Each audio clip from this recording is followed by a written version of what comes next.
And welcome, brothers, sisters, working class heroes. This is The Rick Smith Show. Thanks so much for being here tonight on the big program. Lots to get to, lots to talk about. Education, front and foremost, health care. And what are the Dems going to run on here in 2018? What's the message? What's the focus? Where should they be going? Is it all about the Trump? Is it all about the Paul Ryan legacy? Is it the failed ideology that is known as conservatism? What is it? We'll get to all of that. Also, some of your thoughts. I look at this, and today the big thing for me was Trump's little press conference. And a bunch of things jumped out at me. Him saying, every time you see me hit, you know that I'm draining the swamp. And I'm going, really?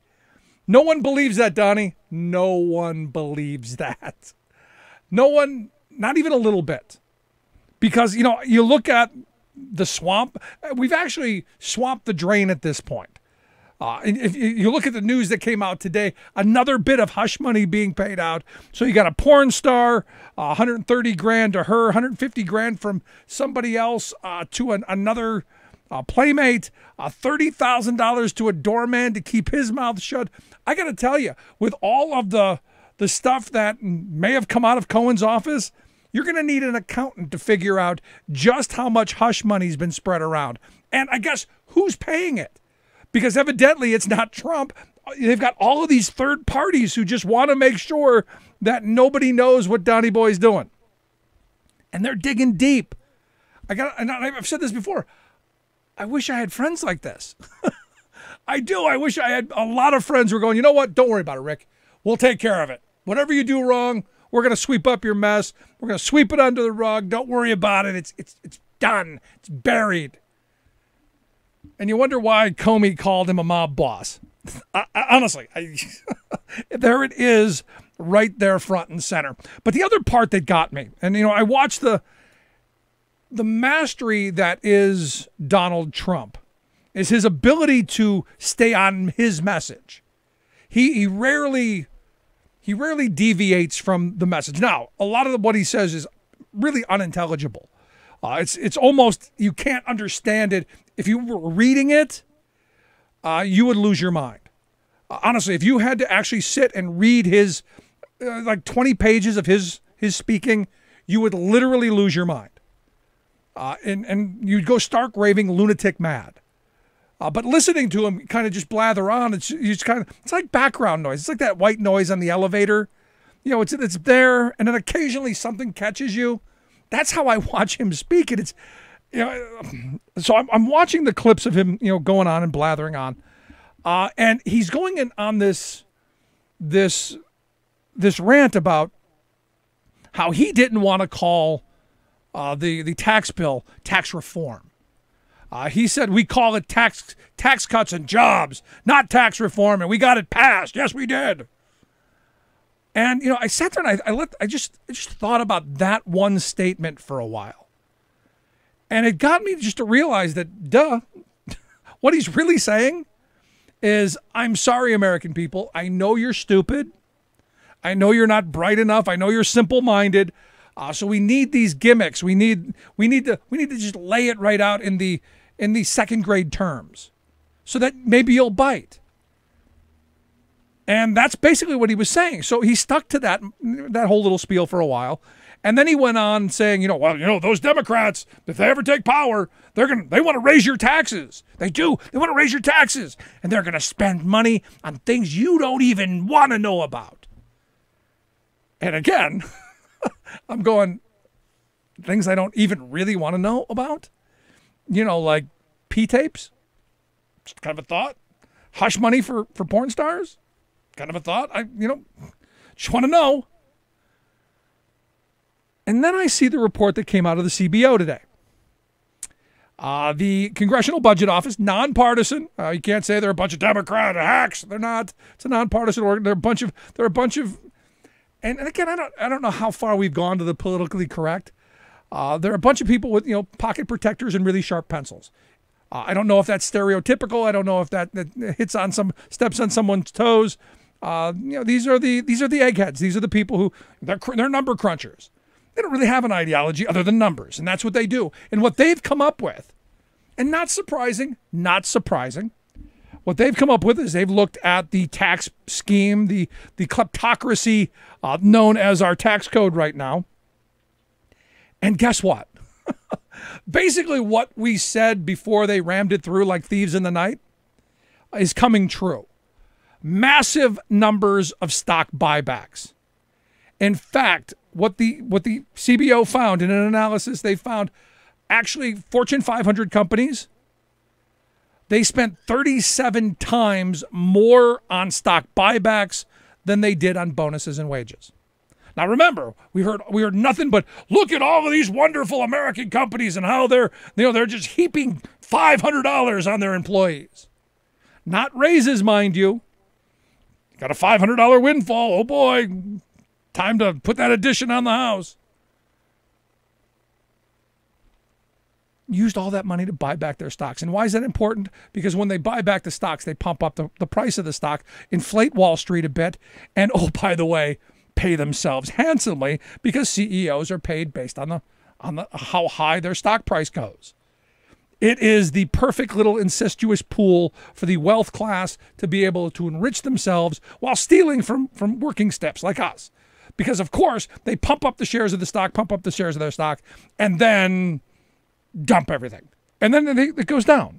I just got my my retirement package. You know, I have a set of retirement thing, and I looked at it and I lost like $8,000. And not that I care, because I'm not retiring today. I got 20 more years. So the ups and downs, like I've said in the past, the ups and downs don't bother me.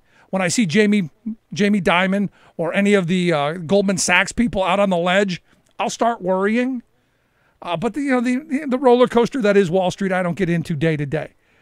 But it just it goes to show that they pumped it up, cashed in, big time, and then down it went. The other interesting thing, and we've talked about this as well. Who do you think benefits from the Trump Republican tax scheme? Who are the ones who benefit the most? I would have said obviously the 1% or the 1% of the 1%. And that's true, but oddly enough, according to the CBO, 34% right now, 34% of income from the economic activity driven by these tax cuts is going out of the country. Let that sink in. More than a third of the so-called economic activity that's supposed to make our economy going out of the country. By 2028, when these tax cuts are fully ensconced in law, and of course, we lose our tax breaks, but corporations forever and ever.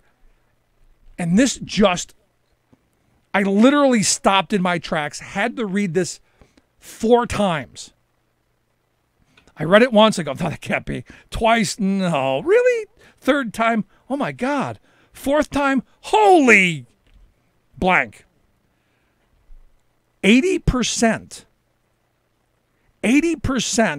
of the economic activity from these tax cuts in 2028 will be flowing out of the country. Now, I got to be honest, I don't buy the whole conservative trickle-down myth. I never bought it. If we give the rich people more money, it'll rain down on us like rivers of gold and honey.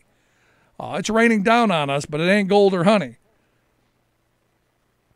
And it was supposed to generate all this activity. It was going to, reverberation effect through the local economy. It was going to boom. No. It works the other way, though. If you would have given all of this tax cut, all of this money to the people at the bottom, increase the earned income tax credit to where we're actually giving people at the bottom of the economic scale more money to be able to spend and participate in the economy, then you would see a lot of domestic and a lot of local GDP going up. You see an explosion, but we don't do that because those lazy people, those shiftless people, those poor people, they'll just waste it.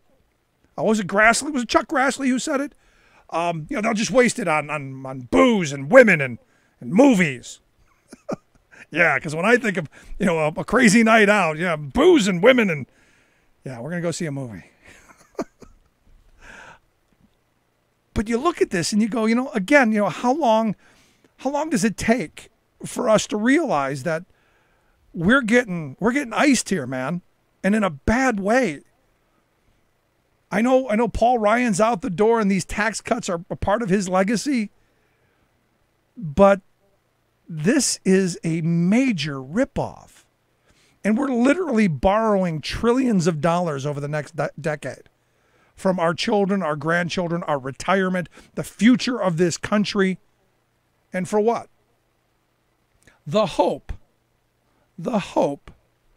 that our wealth class, our benevolent wealth class, that somehow they have a conscience, their heart grows 3 times as large as their wallet, or in the case 37 times as much as they've given out to workers, and they bestow upon us some crumbs. I mean, it's so bad that there aren't even crumbs left anymore. And this is the infuriating part, that you get these dim-witted half-wits. You know what? We got tax cut. I got $40.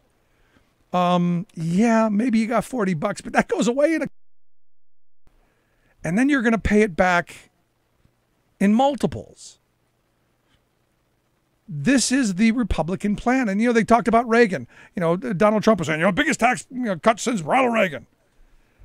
Nonsense. I mean, that's a flat out lie, but why fact check our liar in chief? When Reagan took office, the top marginal tax rate in this country was 70%. If you made over $1.6 million in today's money, you paid 70% on that dollar over. He took it all the way during his 8 years as president, all the way down to 28%, causing massive recessions and also, massive debt. Thanks to Reagan, we now live in the world of, as Dick Cheney said, Ronald Reagan taught us deficits don't matter. Yeah, they do, because debt matters. And what the Republicans and Donald Trump have done really matters. And what we've done again is we've enriched other countries at the expense of our children and our future. And look, I'm not a hyper nationalist, but this makes no sense. Considering the fact, I forgot the other point, a third of all U.S. businesses owned by foreigners. So just to kind of throw that out there, and we don't have a sweetheart deal like the Chinese have, where you have to have a joint partnership that they get all of your technology and all of your cash flow, and they retro engineer your product and then take it over in 10 years. No, they don't have any of that. We're not that smart. We got snookered. That's the truth. I'd love to hear your thoughts. You can email me, rick@thericksmithshow.com. Tell me, was this the kleptocracy, the rip-off tax bill, was it a good thing, bad thing? How'd you work out? Love. Going to take a quick break. We'll come back. Peter Morley is going to be here to share some of his thoughts on the assaults on the ACA, the Trump attacks on Medicaid, and all of the healthcare horror stories that we've been hearing around the country. Cannot wait to talk to Peter. Let's take a quick break. Right back. Stick around. You're listening to The Rick Smith Show. We're working people. Come to talk.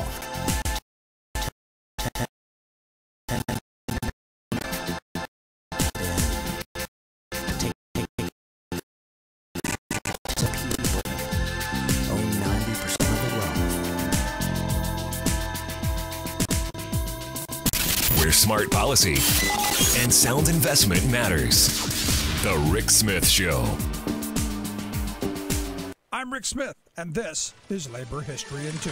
On this day in labor history, the year was 1937. That was the day the United States Supreme Court decided the case National Labor Relations Board versus Jones and Laughlin Steel Corporation. This case declared that the National Labor Relations Act of 1935 was indeed constitutional. Also known as the Wagner Act, it is a key statute that provides the legal basis for private sector workers to organize, collectively bargain, and to go on strike. Jones and Laughlin Steel, the fourth largest steel producer in the country at the time, had fired several workers trying to organize with the Steel Workers Organizing Committee in Aliquippa, Pennsylvania in 1935.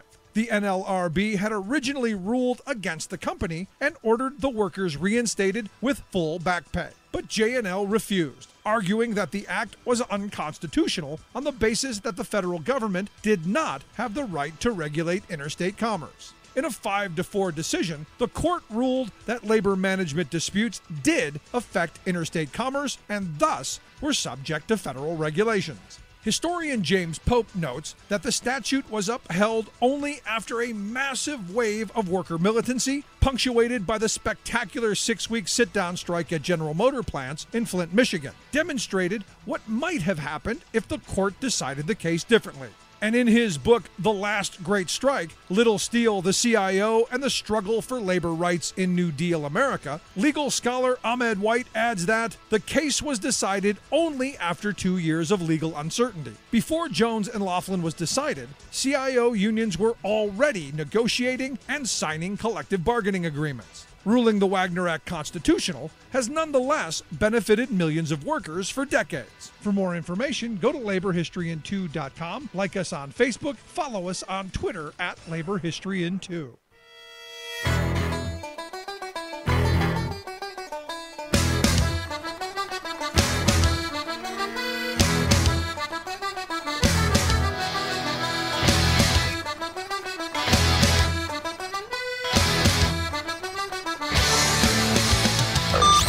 Proud defender of the working class majority, Rick Smith.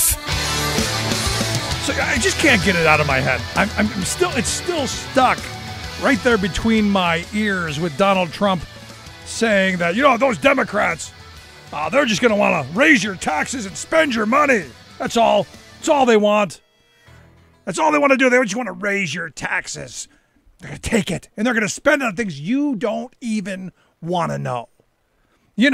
Like health care for our veterans, health care for our citizens, education for our children, infrastructure for the future of the country, those little trivial things that, we can do without. Because understand, we've been doing without them. And this is the infuriating part in all of this, and which is why, every one of us should be an activist. Every one of us should be in the streets. Every one of us should be calling our representatives and saying, we want healthcare, education, retirement security. We want a future, not just for ourselves, but for our children and their children and the future of this country. Because you know what? We want the country to have a future. Seems pretty simple to me. And I look at the healthcare part of this, and the other day we were talking a little bit about healthcare and the rising costs, and I got a bunch of people emailing me and comments about I can't get this test, I can't get that, I can't afford this, and it's I have this crummy healthcare and it doesn't cover anything. And you know what? Every one of those points is valid, which is why I believe we still need single payer Medicare for all. And again, we need every one of us to be patient advocates. And my next guest is the patient advocate, a cancer survivor and lupus warrior, and just really a fantastic guy. I've got Peter Morley on the line. Peter, thanks for taking time for us. Thank you, Rick. I don't know if I could bring the same energy you can, but I'm going to fake it tonight here. And I'm going to do your listeners and yourself proud. Look, Peter, everything that you do makes all of us proud. The fact that you're out there fighting for all of us and everyone to get decent, quality, affordable health care is a job that I give you ultimate credit for and kudos for. And hey, I think everyone should be thanking you for. I know you don't want it, but I think we should be. I appreciate that very much, very much. It can be frustrating, and I choose to take on a lot of things that I'm unfamiliar with, and I've self-taught and educated myself, and I don't even know where to begin, but I really wouldn't be speaking to you if the results of the 2016 presidential election were different, to be quite honest with you. Because, look, what we've seen since the passing of the ACA is a political party in this country, the Republicans, and I know you're not a partisan guy, but, the Republicans have run on and lived and breathed and died and held their sword on. We're going to take health care from you, Peter, and every other person who didn't have it before the ACA was passed. And look, I'll be honest with you up front, was not a huge fan of the ACA, thought it was a good first step, thought it would be something that we would improve over these last 7-8 years. Sadly, we've had the Republicans who have done everything in their power to say, nope, we're going to destroy it and take it away from people like you. No, it's true. It's sad. The thing is, I will go on record, and I've said this publicly. I've said it in congressional and Senate offices. I've said it on Twitter. The ACA is far from a perfect legislation, but you know what? It's in place. It can be improved. Yep. And it can be. We can make it whatever we want to make it, but it seems that they don't want to do that in Congress or the Senate. And when I say they, I am speaking of mostly the Republican offices that I have met with, and there's a different dichotomy when you go into a Republican office as opposed to a Democratic office, and and being nonpartisan. There's a different energy. There's a lot of finger pointing, and my job is to put a face to the data because I'm somebody who is an advocate, but I'm also a patient, and I walk that fine line, and my job is to share the stories of the people who can't speak for themselves, and also to educate these offices that think that the ACA should be taken away no matter what. But the saddest part is what it comes down to. It comes down to, well, they pushed the ACA through. They pushed it through. I'm like, you know what? We're going back 8 years now. So let's get past it. We're focusing on people's health care. And the other thing that I want to mention as well is the thing that I've heard are excuses for not having town halls. People screaming and shouting, and the truth is, when you take away someone's health care, and I can say this personally, if you attempt to take away someone's health care, it is a very personal thing. It's a terrifying thing, and it's very hard not to have a strong reaction to that as a patient or a caregiver of a loved one, whose life you see depends on it, like a child, or just a senior who you're taking care of, or any loved one or friend. So again, the passion and people speak to that, and maybe it's not always the most effective way, but it's I can understand that strong reaction. No, of course. And look, because you're right, it's highly personal, because by taking healthcare away from people, by taking insurance from them, you're taking care from them, and ultimately you're shortening their lives. I mean, that is a very personal thing. And, to go back to your point about, when they passed the ACA and making it better, the Republicans learned from Medicare, because Medicare, when it was first passed, was not great. Right. And they had been tweaking it and making it better for an entire generation until it is where it is today, where, when my grandmother was alive, if you would have threatened to take Medicare from her, she'd have beat you with her walker.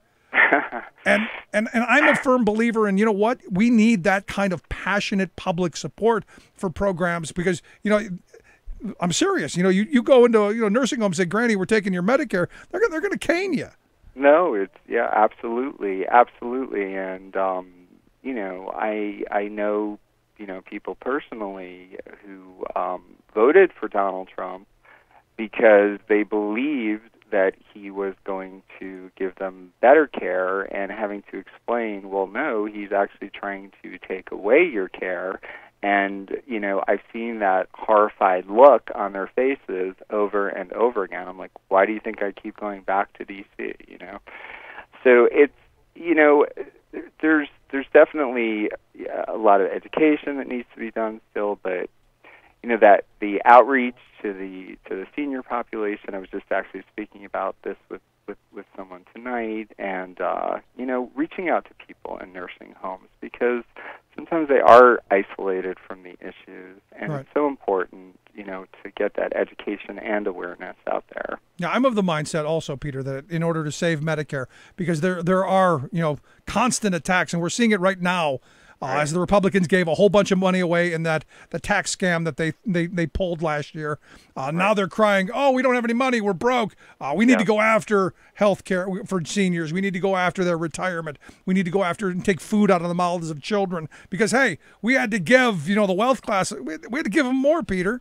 Yeah, no, it's true. It's true. And, it's every day it's another state that wants to institute these Medicaid work requirements. And, I think as soon as the executive order was issued in January, I think there were 9 states that, went and put in applications, for, these waivers. And, and 3 of them have been approved. And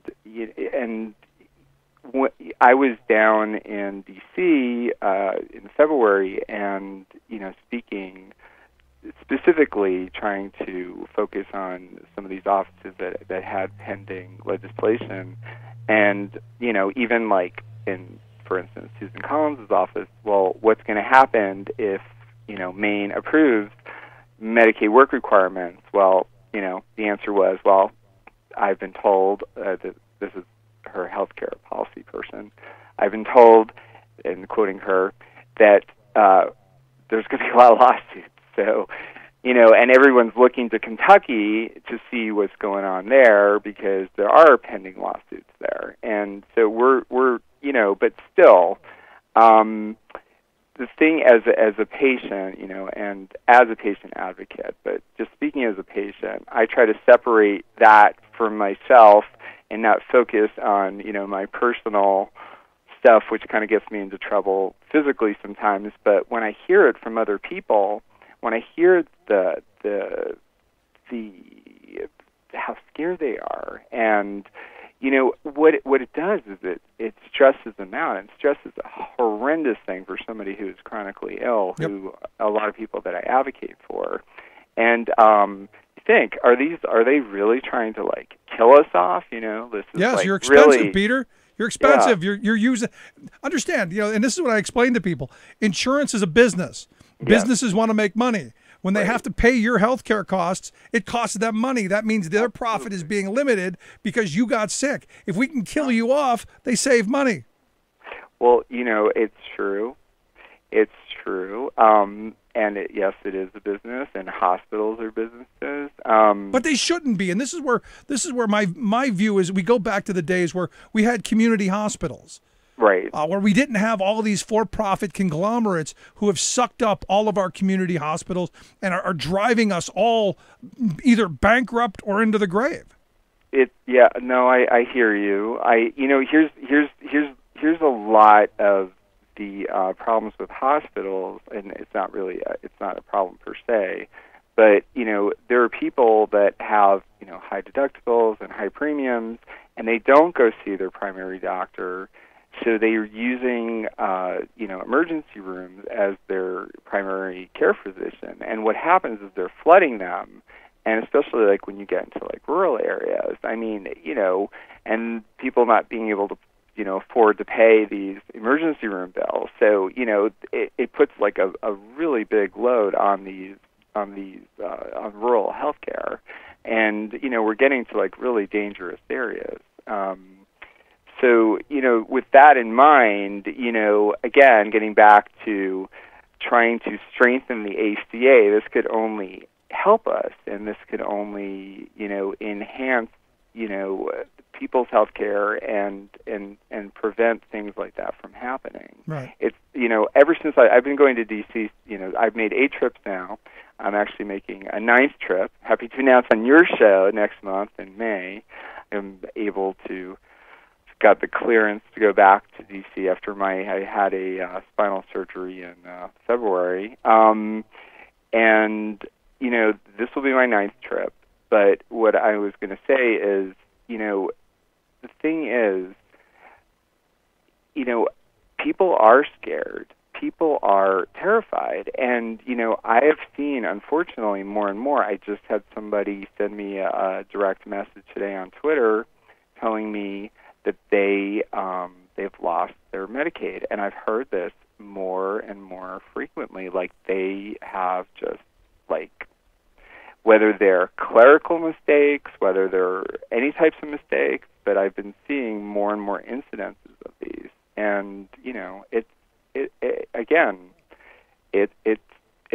it's a very terrifying experience for somebody who's chronically ill, who needs access to their doctors, who needs access to their medication, and needs that continuity of care. Right. And I would have to imagine, the idea that you're struggling to get better. You're struggling to feel better. You're struggling not to feel horrible.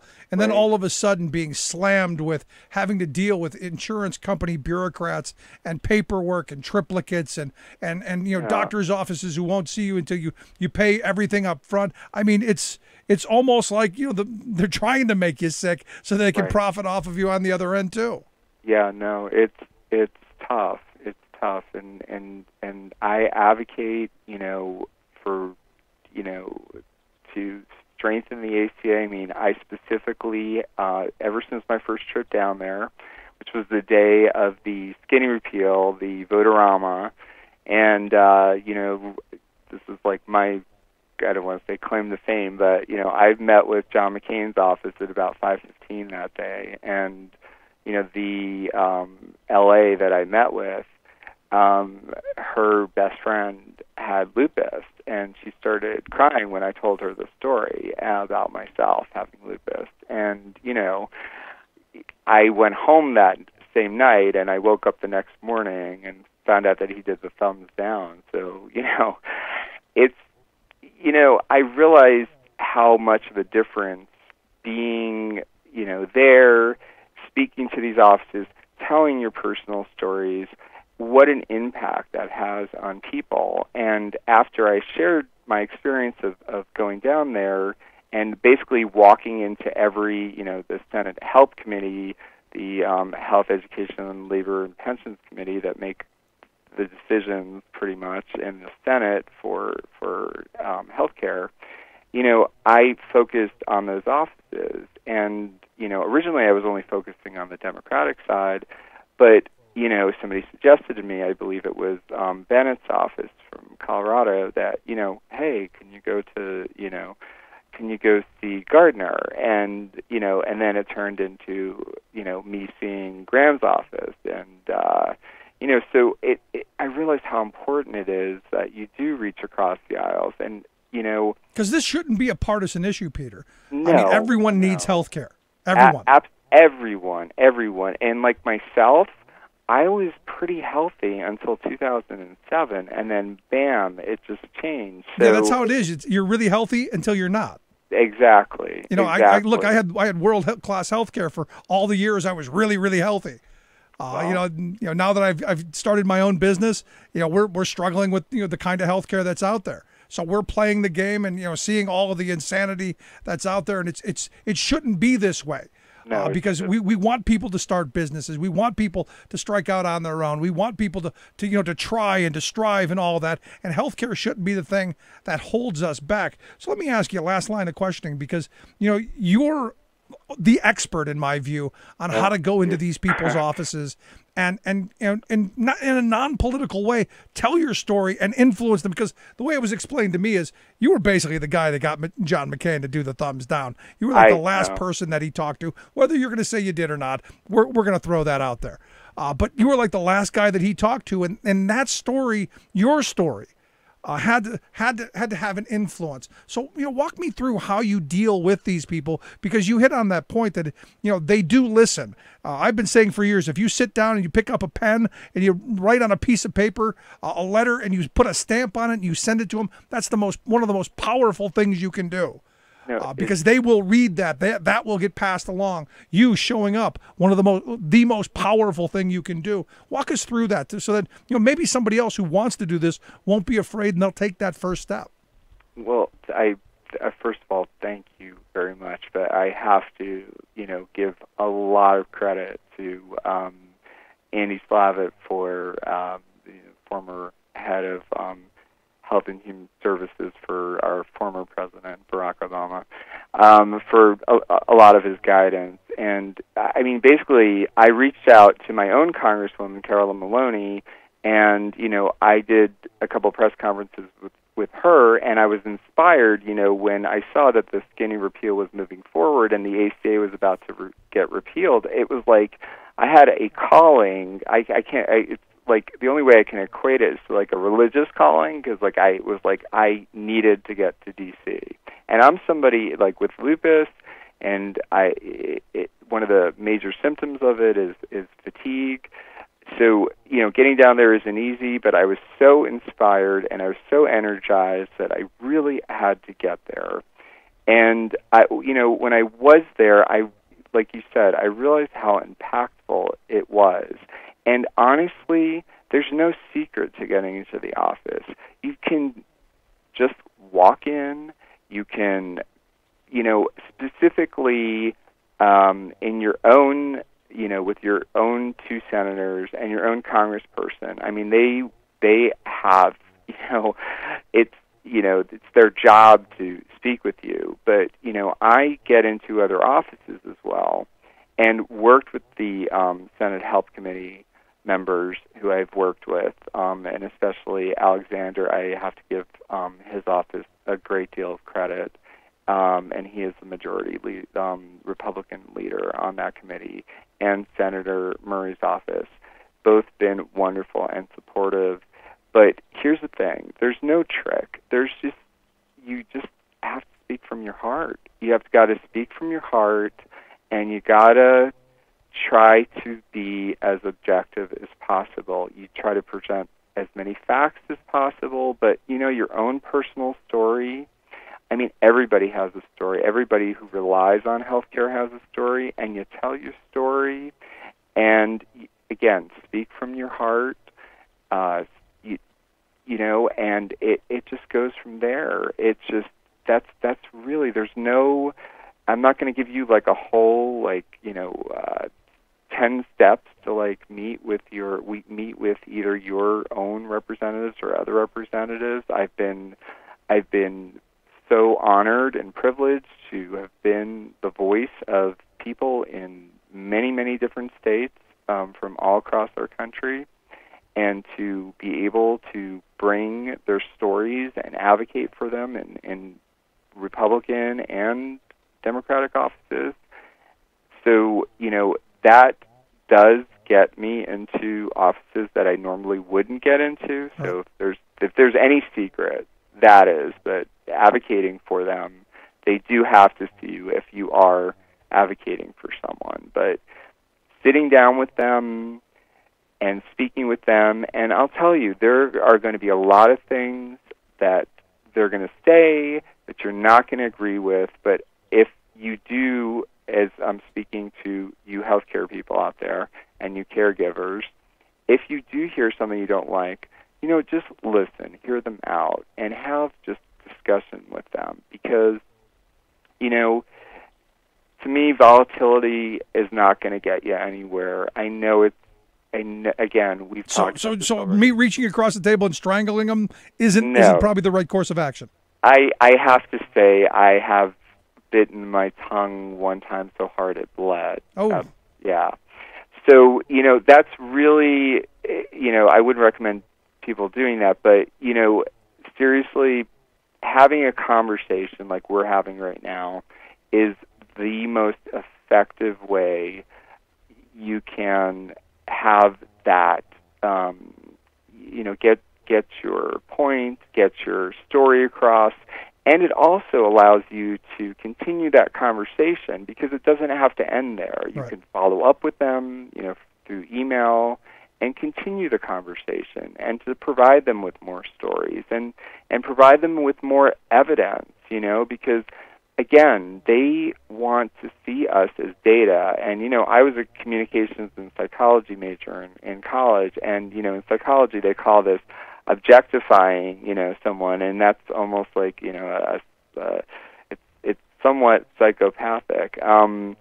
So, I try to get them to see me as a person subjectively and as opposed to objectively. And once they see you subjectively, they can't unsee you. So that's what I do. That's what I've done, and that's how I've advocated. It's great advice, and I would say you don't need a 10-step plan. You just need to take that first step.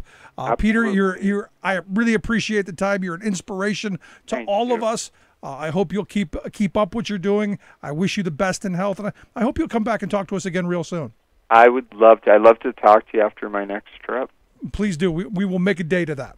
I thank you, Rick, so much, and I just want to say you are I don't know if I can call you resistance hero, but you are a hero of mine, and I love your show, and you do such great work, and I am so honored to be on your show. Wow, Peter, coming from you, that really means a lot. Thank you so much. You're very welcome. Best of luck, buddy. Thanks so much.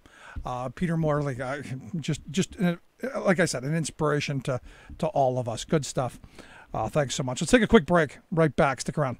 You're listening to The Rick Smith Show. We're working people. Come to talk.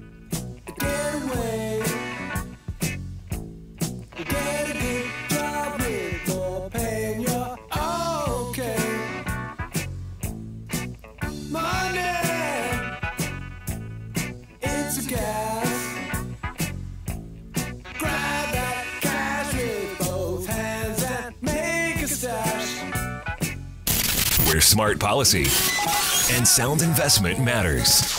The Rick Smith Show.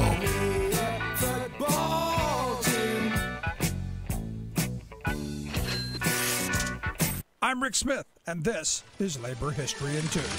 On this day in labor history, the year was 1934. That was the day that workers at the Toledo Auto Light Factory decided to go on strike. The company made electric starters for the auto giants in nearby Detroit. The punishing effects of the Great Depression had hit the auto industry hard. Unemployment in the industrial city of Toledo soared. At the auto light plant, workers faced increased scrutiny from their bosses, who knew hundreds of eager-to-work laborers stood at the ready just outside the plant's gate, ready to take the job of anyone who dared to complain. Philip Croth and Margaret Beagle recalled the working conditions in an oral history of the strike, saying, "Under observation, even into the toilets, workers found themselves sneaking a bite to eat or a puff of a cigarette, aware that they would be fired if discovered." One of the most hated practices by management was known as the bench. Workers were told to sit on a bench where they would wait until they were needed to perform a job. Once that job ended, they went back to the bench, being paid for only the time spent while working. Faced with such conditions, the workers had had enough and went out on strike. The company won an injunction that allowed only 25 workers to picket at any one location. But then something happened that the company had not expected. The Lucas County Unemployment League stood up with the picketers. Instead of taking the jobs of those on strike, the unemployed members of the league rallied to the picket lines in defiance of the injunction. In late May, picketers and the National Guard clashed in what became known as the Battle of Toledo. Finally, on June 2nd, the strike was settled. The workers had won a 5% raise and union recognition. Today's Labor History in 2 brought to you in memory of Carol Hillman, a passionate friend of workers and volunteer of the Illinois Labor History Society and The Rick Smith Show. Your proud defender of the American dream, Rick Smith.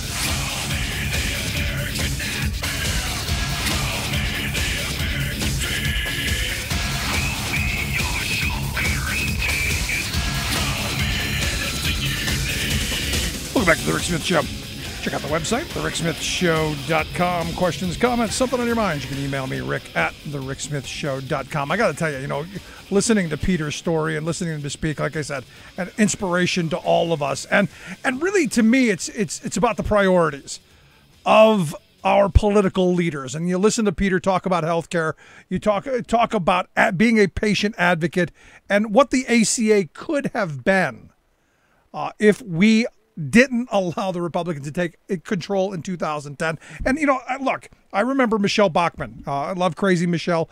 But, she said, we can't allow Medicare to, go into place the ACA to go into place because it'll be like Medicare. Once people get it, you can't take it away from them. And this is what the Republicans learned from the Medicare fight and why they were dug in on the ACA. They didn't want to see it improved. They wanted to destroy it. So for me, the question is, this November, what are the priorities of the Democratic Party? Which issues should they be fighting for? Which is why I've asked Patrick McHugh to come talk with us. He's executive director of Priorities USA, their website, priorities.org. Patrick, thanks for taking time for us. Thanks for having me, Rick. I appreciate it. So, I look at this and, there's a lot of talk about, November being the big blue wave, the blue tsunami. For me, it's going to come down to the issues that the Democrats run on and in which direction and vision they have for the future of this country. You're absolutely right. I mean, there's no doubt that the wind is at our back, but we clearly have a lot of work to do. We can't take anything for granted. And, I think to your, to the issue that you've been talking about throughout the show, right, is that the number one issue that voters care about is certainly health care. We see it time and time again in poll after poll.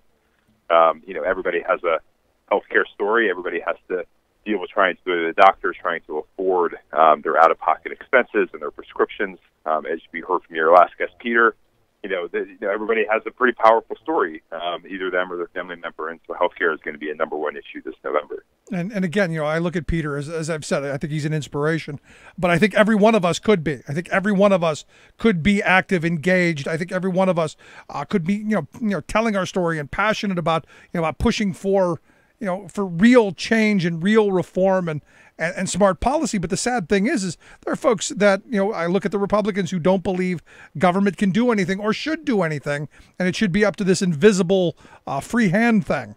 How do you overcome that? Right. I mean, I think the important thing is to take a look at their priorities, and they clearly, the Republican Party clearly laid out their priorities through the health care bill that they tried to pass and the tax reform bill that they did pass, and that is towards giving more money to wealthy corporations at the expense of working families. And that means higher health care bills, increasing premiums due to their actions. It means higher costs for prescription drugs while drug companies get tax breaks. And so those priorities speak volumes to voters. And I think that's going to lead to a lot of people making a choice in November towards supporting a Democrat. I mean, you look in the Pennsylvania 18th special election, and you look at the exit polls coming out of that race, healthcare was the number one issue. And by a vast majority, the voters who said that was their number one issue broke for the Democrat, Conor Lamb. And so we're already seeing in elections that already have been held this year that healthcare is a pretty powerful force. Right, but I look at Conor Lamb, and to his credit, he was a guy who didn't run on Trump. I don't even think he mentioned Donald Trump during the whole campaign.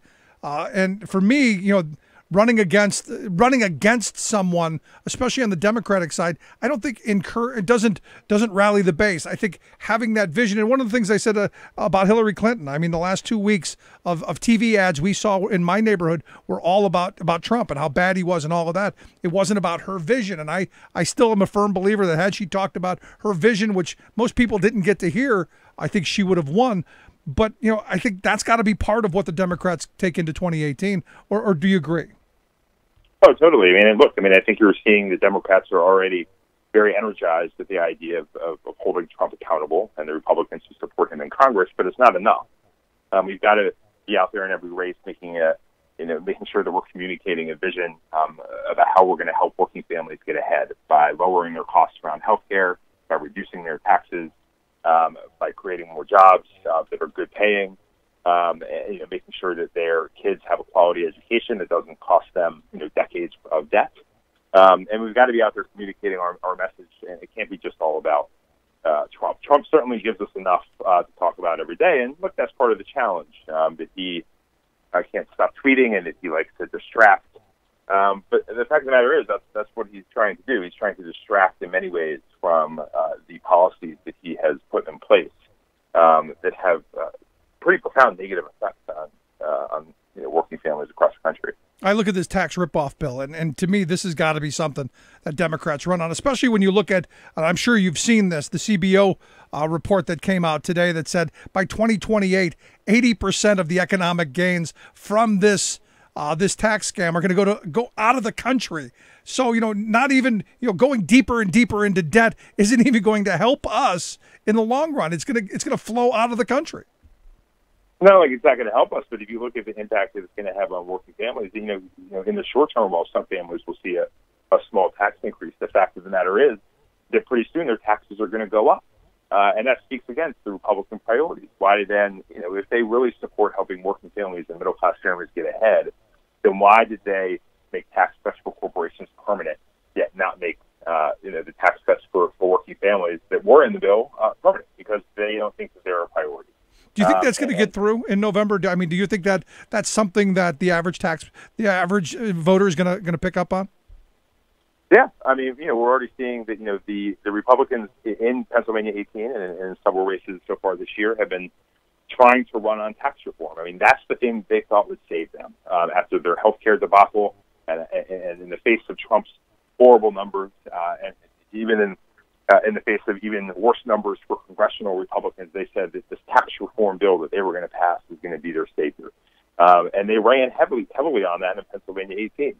And they lost in a Republican district where the top issue is health care. Because, again, it's not only about the bad health care bill that they tried to pass and, the effects it would have on middle-class families, but the tax bill that they passed is going to be paid for by cutting Medicare and Medicaid. So, again, you're going to be cutting health care for families, costing them more money to get the basic care they need, all to give tax cuts to people who are wealthy and big corporations. Yeah, the messaging out of this is just amazing, Patrick, because, I look at this and, if I were advising Trump, not that he would listen to anybody, and especially not me, the first thing I would have done out of the box would have been massive infrastructure spending to get into those communities that are harmed. Because, look, there is real anger out there.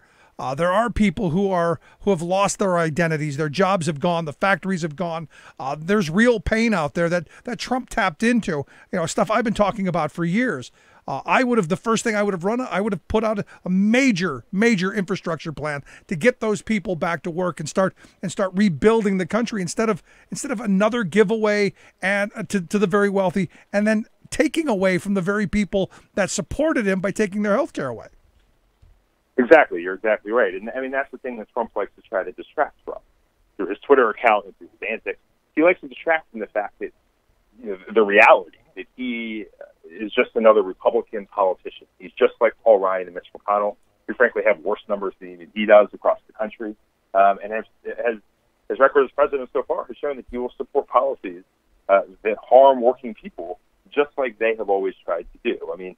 Paul Ryan, his entire career has been built on trying to give tax cuts to the ultra wealthy and big corporations and pay for it by cutting services like Medicare and Social Security. And look at what Trump has done since he's been in office. He's passed massive tax cuts for the wealthy and big corporations that are going to be paid for by cutting Medicare, and then, attempted to pass a health care bill that would drastically increase premiums across the country. And we're actually seeing the effects of that today, where premiums are going up across the country because of Trump's sabotage of the ACA. Yeah, they've done everything they can do to destroy the ACA, and it's hanging on. But the more damage they do, the more costly it's going to become. And it's that kind of that mentality that I always love that they tell us. We've got to kill it if we're going to save it. If we're going to save healthcare in America, we've got to kill everything else. And it's just kind of, well, I guess it's their MO. They create these massive crises, and they never let it go to waste. Right. The fact of the matter is they want the healthcare system to go back to the days where insurance companies were making hand over fist profit, and that people were struggling to afford basic care. Right, pay or die. That's fundamentally what they believe in. That is their, and so I think Trump during the campaign talked a big game about how he was going to both increase the amount of people who were covered in the country and reduce the amount of money that it costs to get covered. And you look at what he's done in office, and he did the opposite on both.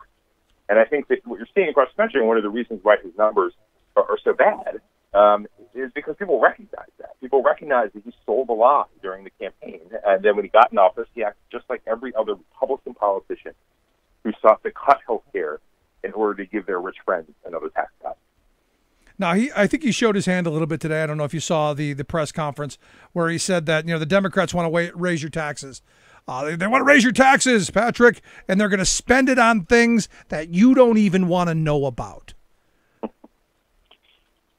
Yeah, I mean, that's his MO. I mean, this is what the guy does. He lies and uses the sort of bully and uses his Twitter account to push lies and that have no basis in reality. I mean, the fact of the matter is, the Democrats who wanted to pass tax cuts for the middle class, that were permanent. There were several amendments that were brought, to the floor to do so, and the Republicans in Congress blocked all of those measures.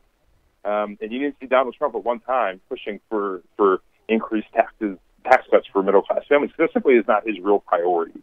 And I think that if you take a look at his record in office, it really speaks volumes to what he actually believes, despite what he likes to tweet about. Yeah, I mean, I think his priority is lining his pockets. I think that's the priority. Absolutely, his pockets and the pockets of his, special interest friends, his rich friends, the people who he talks to all day, the people who contribute to his campaign, the people who he has filled his cabinet and his administration with, are all people who would benefit greatly from the policies that he is passing, from the deregulation that his administration is pushing through, oftentimes with very little notice and very little attention. And so this is clearly a way for him and his wealthy friends to make a bunch more money, but all that is at the expense of us. We're paying for all of it. And I think that is what that's what voters are going to realize, and they're already realizing. And in November, I think they're going to send a pretty strong signal, that they've, in a very short time, they've had enough. No, I mean, you're absolutely right. And I look, it's a matter of showing up, though. I know there's all of this wind at the back of the Democrats. It's a matter of getting people out to the polls and staying active, engaged on these issues. Because I think I come back to my view, and you can agree or disagree. I'm always the kitchen table guy. I'm always what's going to put food on the table, what's going to keep a roof over people's heads. That's the policies we should be.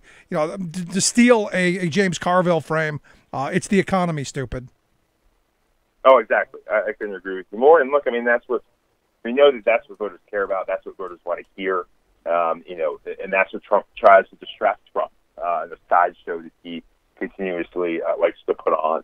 But we have to, as Democrats and as progressives, we have to ensure that we are keeping the heat on him around economic issues that we know not only persuadable voters, but also our own base care about. Right. This is not a question about persuading or mobilizing. Both of those groups of people care about how to put food on their table, how to afford quality health care, and a good education for their children. No, I'm with you. But outside of healthcare, obviously the number one issue, and the horrid tax scheme that they ram through like thieves in the night. What do you see as the other priorities that you would advise candidates or voters to be paying attention to? Right. I mean, again, I think healthcare, the tax bill, I think education is another key issue that I think you're going to see repeatedly raised throughout this election. I mean, you're seeing it an energy of teachers, striking, and creating change in a very powerful way. You're seeing, we were involved in the Alabama Senate race, and to one of the points you made earlier, a lot of the communication that we did in the Alabama Senate race wasn't about Trump. It was about education, and it was about having how a quality education is really key to making your life better and the life for your children better. And so I think education is another key issue that's going to be at the forefront this November. No, I hope you're right. I mean, look, if you'd have told me a year ago that teachers in Oklahoma and Arizona were going to be marching in the streets, I'd have said you're crazy, but there they are because they've had enough. And look, that anger that Trump tapped into ain't going away. And I asked the question the day after the election to a lot of my labor leader friends, what are you going to do with the anger that's not going away when Trump makes it worse? I've asked my Democratic Party friends, what are you going to do with that anger? How are we going to direct that into some positive energy instead of just ripping the country apart? That's absolutely right. And how are we going to, ensure that we're allowing that energy to direct us in a sense, like that we should be inspired by the teachers who are taking to the streets to demand better pay so that they can provide a better education to the children they teach. And we should take note of that and ensure that the fights that we are taking on in legislatures and on campaigns reflect that energy in those fights. So I think right that's there with you. Too. Good stuff. Patrick, I appreciate the time. Good stuff. Thanks so much. Thanks for having me, Rick. Appreciate it. Good stuff. Patrick McHugh, Executive Director of Priorities USA. Good stuff. Right back.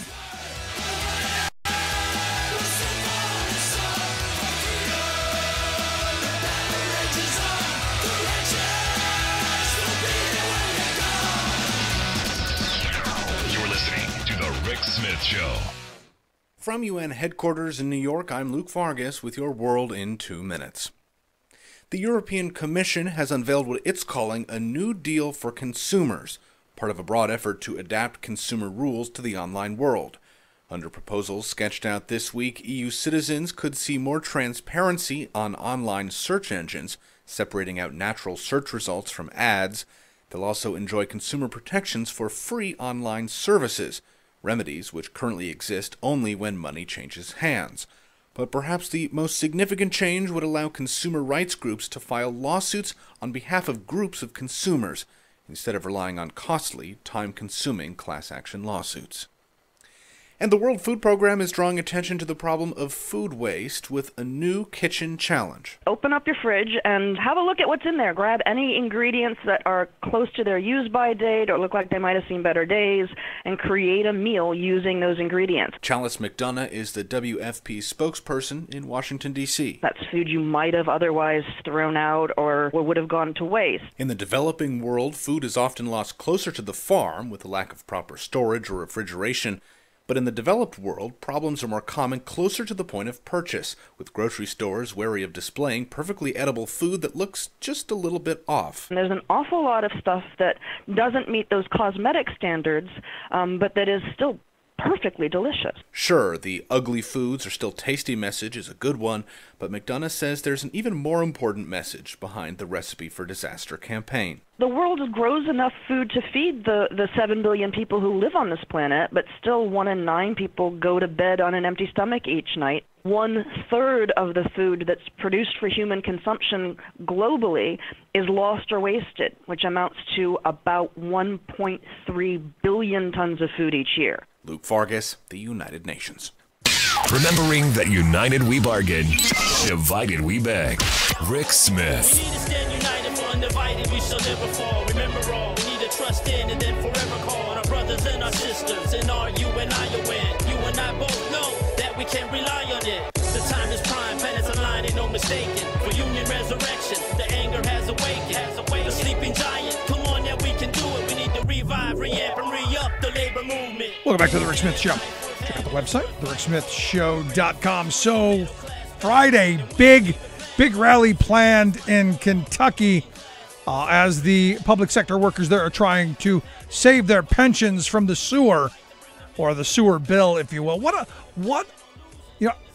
I heard that they attached this pension destruction bill to a sewer bill, the first thing I thought of is this is exactly what the Republicans in charge there think of their public sector workers. Think of their teachers, of their plow drivers, of the people who, the cops, the firefighters, all the people who do the jobs that you don't even think about. All the crummy stuff, the picking up the trash, all the stuff that nobody ever thinks about, but it gets done.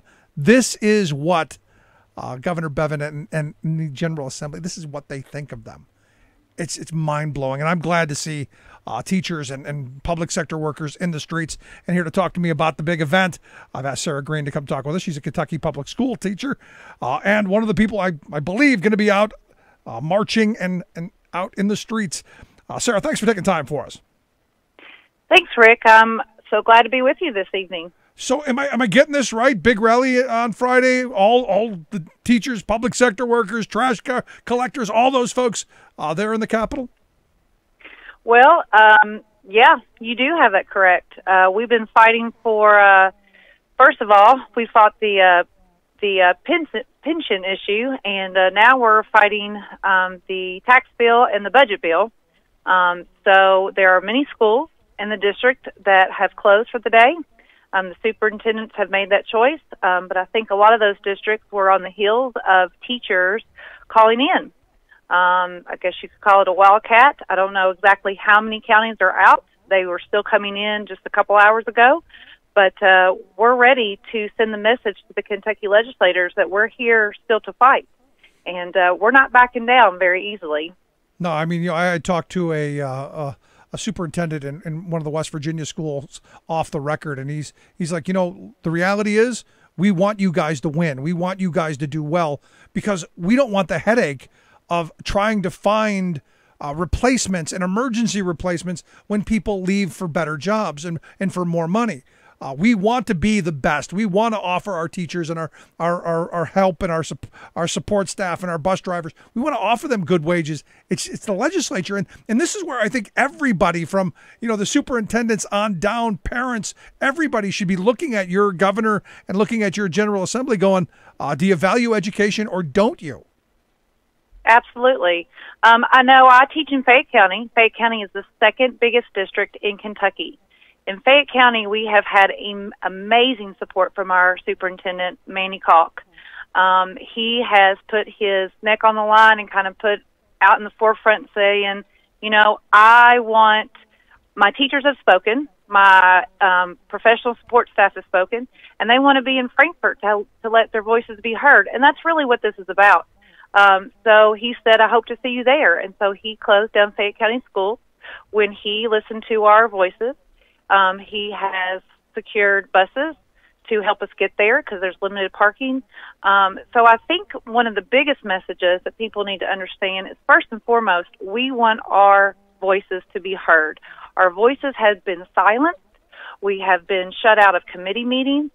As you said before, the pension bill was done in a very backdoor kind of way. Late at night, it was attached to the sewer bill. And so, first and foremost, we want our voices to be heard. And we're going to make sure that tomorrow, and we've been doing this for several years, but more in the forefront since probably October, that they hear our voices and to let the public know this is what we're fighting for. So I think tomorrow's a big day to carry the momentum. I'm looking forward to it. Look, the lessons that you guys are teaching us as a society, your students, I think are, immeasurable. The value of it is immeasurable. So, but I want to go back to the pension bill for a second because, when I first saw that, I go, man, that is a really major slap in the face. What do you and the other teachers, on a personal level, this has got to be kind of like a giant you-know-what to you and to the work that you guys do every day. Well, it was a big slap in the face. Unfortunately, with this governor and with some of his Senate and House leadership, it kind of was we're not really surprised because we know they play dirty. The way that the actual bill that they attached it to was a bit ironic, if you will. But here's the thing. The night that it went down, we had hundreds of teachers there. I left out of work. We got the call, and we were there, and our voices were heard. And it was a very close vote.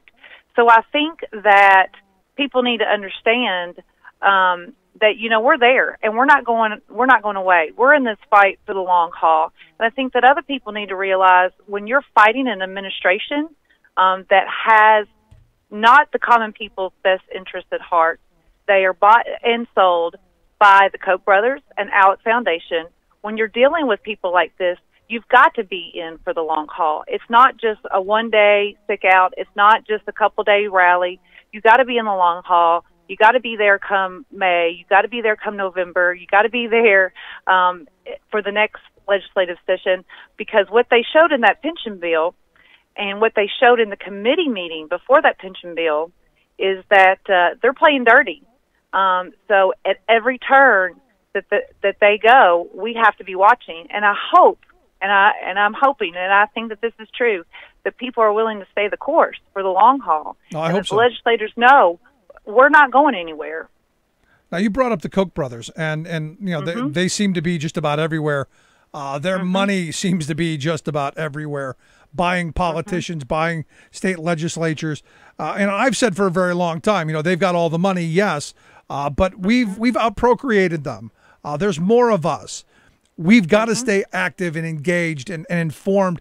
And come election time, we've got to hold those people accountable, even if you just pick out a handful of them and make examples. Say, you know what, we're going to put all of our resources into a handful of these people, and we're going to take you out specifically. I think that kind of stuff has to start happening more often.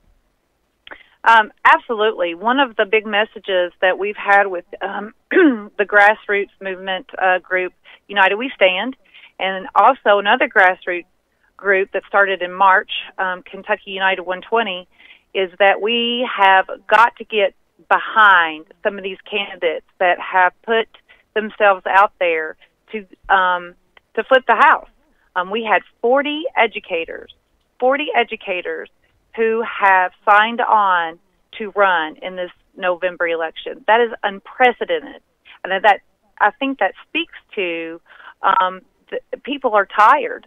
They are tired of what's been going on, and I think it also speaks to that you've got to start getting invested.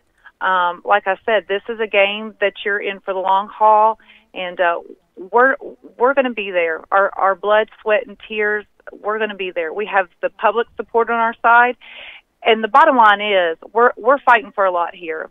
I have been fighting for the 115 kids that sit in my classroom every day, the ones who go hungry on the weekends, the ones who don't have parents who can walk them at their 8th grade night. I'm fighting for the ones who come from great homes. I'm fighting for the Katie Hancocks and the Lisa Whitakers who their voices are often silenced because of they are state workers and because of the regulations. A lot of those people's voices have not been heard because there's certain regulations as a state worker. Yeah. I'm fighting for my own 2 kids. And at the end of the day, that's a lot to fight for, and that's a fight worth fighting. No, you're absolutely right. And I was going to ask you about that. You know, what are the parents saying that you that are the kids in your classroom? You know, are they supportive? You know, because you know I've had a lot of right wingers send me stories of going, you know, not everybody's on the side of these greedy teachers who are selfish and they don't want to give our kids education. You know, here's one. What are the parents saying to you guys?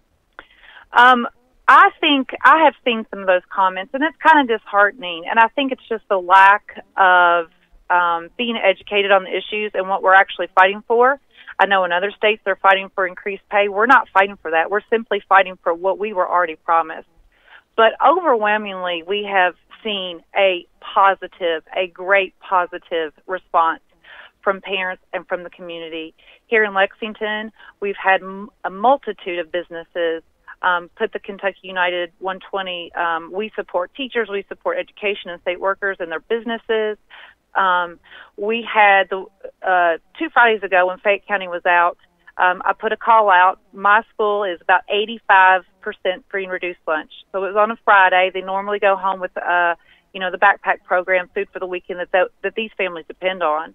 I put the call out early in the morning to a couple of grassroots organizations, and we had an overwhelming response. At the end of the day, I still had people sending me messages. Can I send money? Can I still send food? We have a food bank now. We packed over 300 bags of food at Crawford Middle School. I had to start turning people away at the end of the day because we had so much. So to me, Rick, that tells me we have the public support.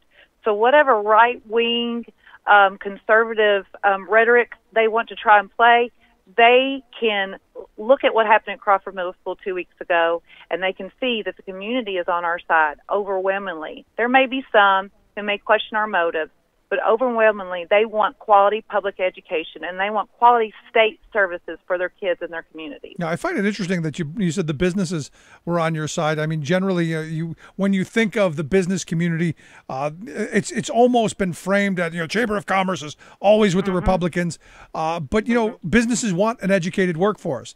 They want good. They want good services. They want good public services. They want their trash picked up on time. They want fire protection. They want police protection. They want all this stuff, and I would argue that they're willing to pay for it. And again, I look at how we've funded these things. It's generally off the backs of the people who are least able to afford it. Absolutely. When I say businesses, I guess I mean more of your small owned businesses locally. I'm very well aware of the Chamber of Commerce's position. I'm very well aware of the people who wrote the letter a couple weeks ago, including Fort Bank.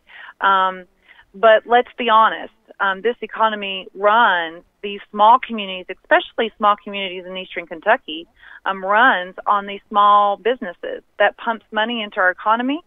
teachers and educators and state workers, we're taxpayers too. And we frequent these businesses and we pump a lot of money in the economy too. So I'm really happy to see that I would rather have the support of small businesses, knowing that a business is doing something in an ethical way, than have the business of a big backed corporation like Fort Bank, to be honest. No, I'm right there with you. I mean, at the end of this, the grassroots, the swell of grassroots support is impressive, and I'm with you. I want the small local businesses that I like to patronize. I'd rather their support than the Chamber of Commerce, who, in my view, the U.S. Chamber of Commerce is nothing but a terrorist organization. But we won't go there. We won't get into that. Last question I've got: What are you hoping? What are you hoping Friday's rally's going to? What are you hoping for the outcome? Are we hoping that the General Assembly changes their mind? Are we rallying support? What are we hoping for? Well, first and foremost, I hope that it sends another loud message to the legislators that we're not going away. I also hope that those individuals, we have students coming, we have first-time teachers coming. You know, when you go to an event like this and when you see the passion and when you hear the stories, it gets you more invested in the process. And we need more people to become invested in the process for the long haul. As far as the legislator goes, you know, we're in a quandary right now with Kentucky. There's talk of them overriding the budget. The Republicans are, that's what they're wanting to do. And I think it's just a political ploy that Bevin has done with vetoing the budget. At the budget bill and the tax bill, it was a bad bill. And so, quite honestly, I'm hoping that we have enough votes where they don't override the veto, and there is a special session called. And I hate to say that because that's going to cost a lot of money, but at the end of the day, I can't, and I hope others don't support a bill that is paying for the services that we so desperately need on the backs of the working people. And that's what the budget bill and that's what the tax bill does. Yeah, so we'll see what happens. No, I'm looking forward to seeing what happens. I mean, this is democracy in action, and the hope is if they don't do the right thing, come November, you throw the bums out. That's right. We're going to send every single one of them packing. There you go. Sarah, I appreciate you taking time for us. Thanks for sharing your story, your passion. Best of luck to you. Right. Thanks for your work. Good stuff. Thank you so much. I'd love to hear your thoughts. You can email me, rick@thericksmithshow.com. Sarah Green, she's a Kentucky public school teacher. Quick break. Right back. Stick around. You're listening to The Rick Smith Show. We're working people. Come to talk.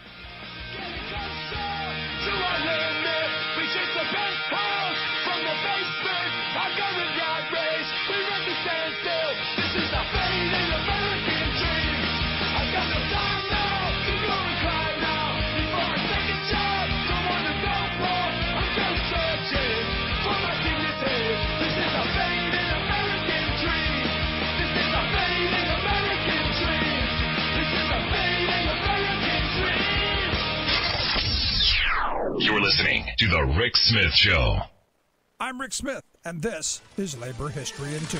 On this day in labor history, the year was 1937. That was the day the United States Supreme Court decided the case National Labor Relations Board versus Jones and Laughlin Steel Corporation. This case declared that the National Labor Relations Act of 1935 was indeed constitutional. Also known as the Wagner Act, it is a key statute that provides the legal basis for private sector workers to organize, collectively bargain, and to go on strike. Jones and Laughlin Steel, the fourth largest steel producer in the country at the time, had fired several workers trying to organize with the Steelworkers Organizing Committee in Aliquippa, Pennsylvania in 1935. The NLRB had originally ruled against the company and ordered the workers reinstated with full back pay. But J&L refused, arguing that the act was unconstitutional on the basis that the federal government did not have the right to regulate interstate commerce. In a 5-4 decision, the court ruled that labor management disputes did affect interstate commerce and thus were subject to federal regulations. Historian James Pope notes that the statute was upheld only after a massive wave of worker militancy, punctuated by the spectacular 6-week sit-down strike at General Motor plants in Flint, Michigan, demonstrated what might have happened if the court decided the case differently.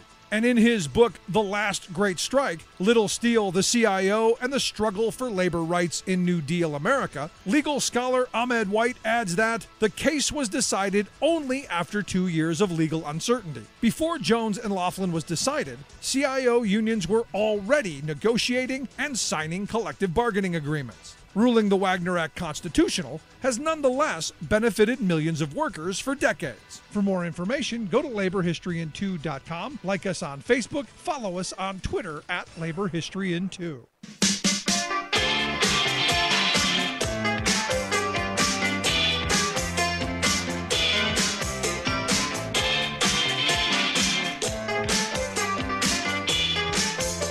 So a new study out by the Journal of the American Medical Association.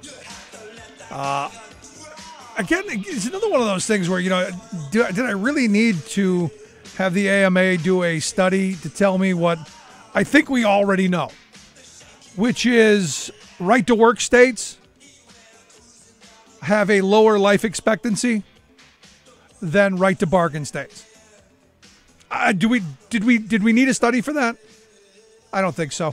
And they didn't frame it in that way, but they framed it in the 10 states with the highest probability of someone between the ages of 20 and 55 dying prematurely.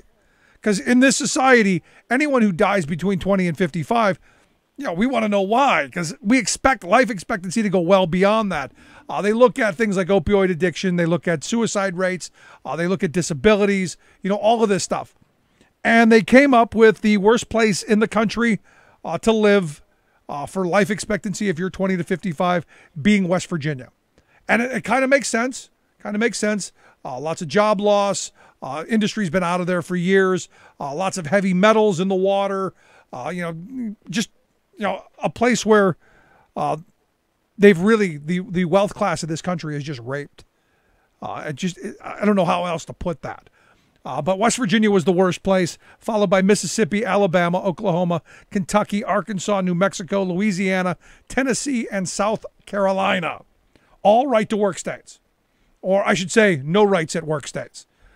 Because I prefer the no rights at work frame, because that's really what it is. When the right wing talks about right to work, they're not actually talking about you having a right to a job or any rights. It's a right to pay you less and have no rights. Which would tell you, look, you're making poverty wages. There are few jobs, very little bargaining power, very little say, disposable people. It's no wonder you have high opioid addiction problems. And of course, social services that are gutted. And you look at Kentucky and listen to Sarah talk about what their governor has done. It's all about enriching the wealthy and slashing programs for the poor. And it's oddly enough that they're Republican states. And they've followed the Republican ALEC playbook, which is any quarter you spend on a social program, you squeeze until the eagle screams. Or until you can squeeze it down to a nickel. And you give the other 20 cents to, the very wealthy. Now, if you live in Minnesota, you've got the highest. The lowest probability of dying between 20 and 55. The states that had the lowest probability were Minnesota, California, New York, Connecticut, New Jersey, Washington, Massachusetts, Vermont, New Hampshire, and Hawaii. All right to bargain states. New Hampshire's been trying. You got to say what it is. New Hampshire's been trying with their crazy right wingers up there to push through the no rights at work agenda. Hasn't happened yet. But these are states that spend money on actually having programs to help people. And I guess when you look at the differences, you put these 10 states, each of these 10 states, in different categories. And you look at the differences in how they govern and how their governments respond to the needs of the people. There are complete polar opposites. The fact that in Oklahoma, Kentucky, West Virginia, you had people out, you've got teachers out in the streets, not surprising to me. The fact that, and I didn't actually look today, but I would guarantee you all 10 of those states are at the bottom of the pay for teachers, at the bottom of the pay for public sector workers, at the bottom of the pay for retirement security, at the bottom of the scale for health insurance, at the bottom of the scale for education spending, at the bottom of the scale for investments in the future, at the bottom of the scale for everything. But you know what they do well? They enrich the well-to-do. They got friendly tax rates. I love South Carolina. Open for business. Bring on those companies. We won't tax you. And we're not going to educate your children. We're not going to make sure that the poor people have health care. We're not going to rebuild anything. But, don't worry about that. To where the other 10 states, the ones that are doing really well in that category, are states that are doing pretty well. I know how the right wing loves to attack California. And Devin Nunes says, it's a failing state. Yeah, with a growing population and an economy that's doing real well, a balanced budget, and they're actually trying to figure out how you get to health care for all, how to get to universal retirement security. They're actually trying to do something. And I know the right wing loves to just lambaste them, but they're trying. That's a whole hell of a lot more than I can say for Mississippi or Alabama. And people of Mississippi and Alabama are not bad people. They just need to take control of their government. They need to take control of the people who are running their state into the ground. And look, direct action works. We are seeing it right before our very eyes. In fact, the story that just broke this afternoon is the governor of Arizona, this Governor Ducey. And I don't know who wrote this headline, but the headline says Governor Ducey to increase teacher pay by 20% in 2 years. And then you read the story and it says that teachers are going to get a 1% raise in 2018, a 9% raise in 2019, a 5% raise in 2020, and a 5% raise in 2021.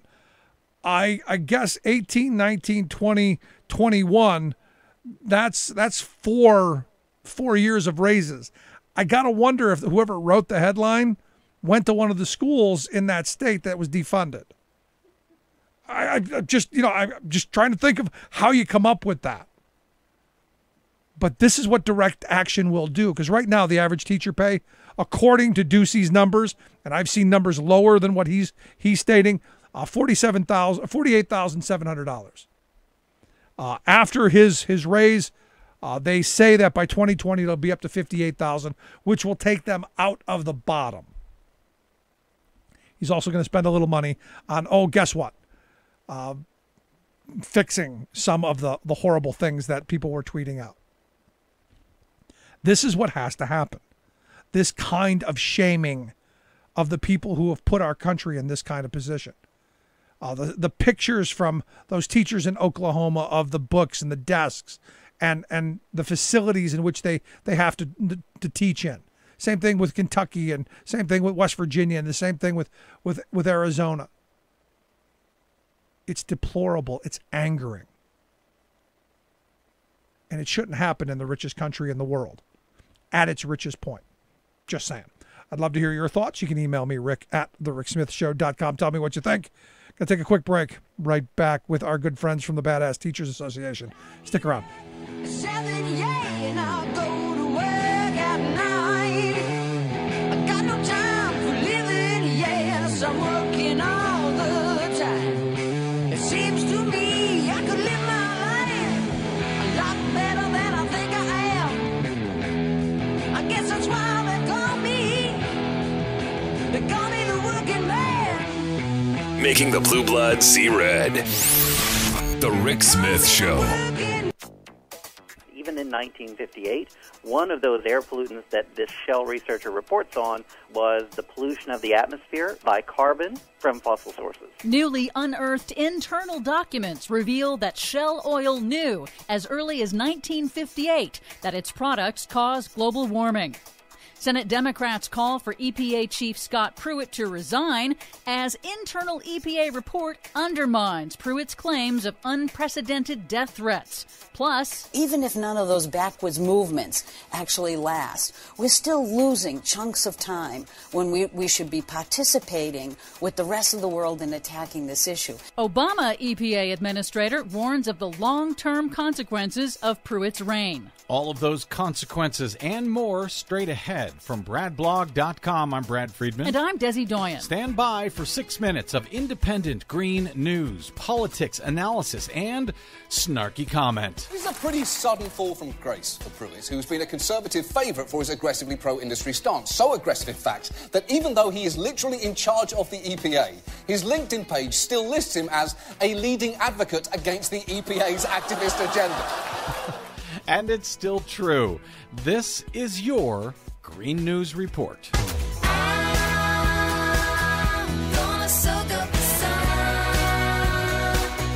Okay, Desi Doyen, we know that Exxon knew, we know that Mobil Oil knew, and now we know that Shell knew too. Yep, a stunning trove of internal company documents reveal that Shell Oil did know too. Shell's own scientists, beginning back in the late 1950s, warned company executives of Shell's significant role in causing global warming, and they urged immediate action to avoid catastrophic climate change impacts. Shell's researchers even accurately predicted that the oil industry would eventually face lawsuits and investigations for failing to act on that knowledge. But like ExxonMobil and the rest of the oil industry, Shell instead worked to publicly undermine climate science for decades. In an interview on the broadcast, Carol Muffett, president of the Center for International Environmental Law, said that these new documents provide evidence for the multiple investigations and lawsuits against the oil industry over climate damages. What we can now show, and this is very legally relevant, is that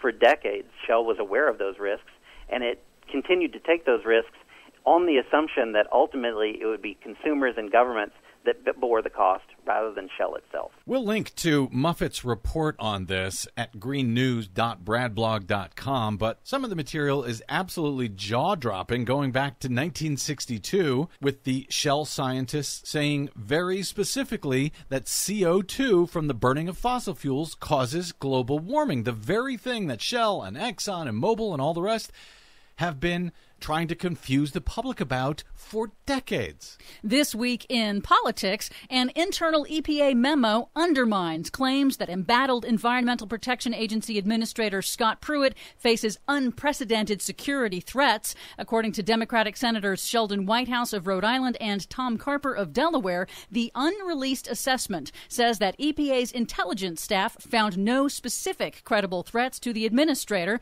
who has been under intense scrutiny over his outside spending on personal security and first-class travel. This week, the EPA fired the career agency official who approved that report, Mario Caraballo. In response, an anonymous career EPA staffer told Politico that Caraballo's firing will not intimidate staff, but will instead, quote, embolden us to leak more to get these criminals out. Go get them.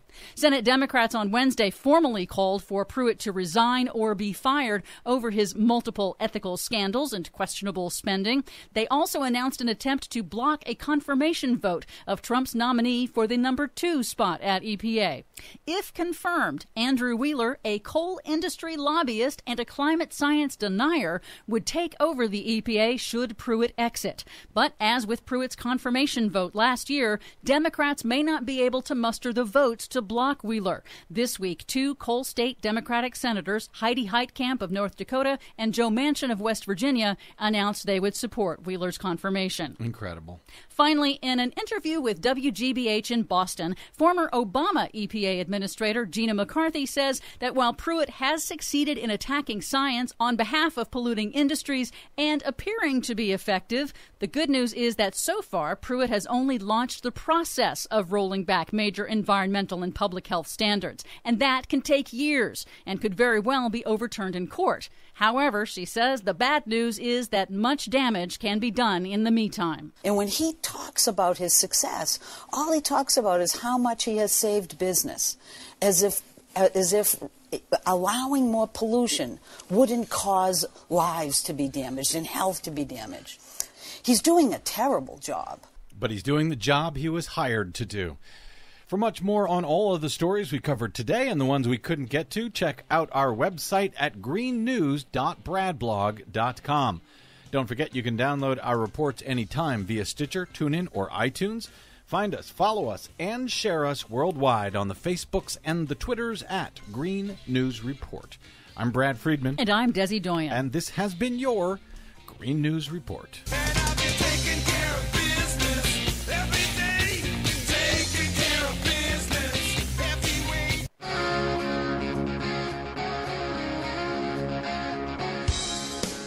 Yes, it is all about the children, even after they're born.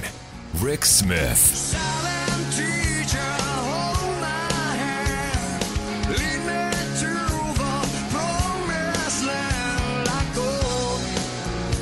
Welcome back to the Rick Smith Show. Check out the website, thericksmithshow.com. So, as we've been saying, look, at the end of the day, all of these rallies, all the people in the streets, all of the energy that we're seeing right now is great. It's important. All the organizing is fabulous. It's what we need to be doing. But at the end of the day, November is the time to remember. All of this stuff that's going on, all in Kentucky with their governor tying their pensions to a sewer bill, to Oklahoma where they went back and they clawed back the raise that they were offering. All of these places across the country, you have to remember, at the ballot box when it matters. And every person who votes the wrong way, you throw the bums out. That's the power of the vote. And I know people always tell me, Rick, we need term limits. I go, we've got the power of term limits. We go to the polls and we vote them out. That's why I've asked Brittany Alexander to come talk with us. She's on the Ohio Badass Teachers Leadership Team and also a public school teacher there in Ohio. Brittany, thanks for taking time for us.